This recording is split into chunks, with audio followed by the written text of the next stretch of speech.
আল্লাহর কসম করে বলছি, একটা ডিভোর্সি মেয়েকে বিয়ে করব।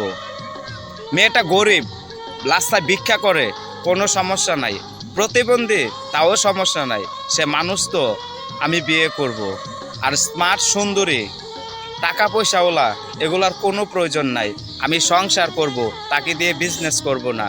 তো হ্যাঁ, অনেকেই অনলাইনে বলে থাকে ডিভোর্সি মেয়ে বিয়ে করবে, কিন্তু অনেকে পরে কি হয় সেটা জানি না। কিন্তু আমি আল্লাহর কসম করে বলছি, যদি এমন কেউ থাকেন স্বামী ছেড়ে চলে গেছে বা স্বামী মরে গেছে, বিধবা, এরকম হলেও চলবে, কিন্তু আল্লাহ আপনার কাছে অনুরোধ রইল, আপনার পায়ে হাত থাকবে, আপনার স্বামী আছে রানিং, স্বামী তো হয়তো একটু কষ্ট দেয়, দুঃখ দেয়, যন্ত্রণা দেয়, এই স্বামী চুপি চুপি স্বামীরে কইবেন বাচ্চা থাকতে জামাই মরে গেছে, এই কথা কই হইলে হইতো না।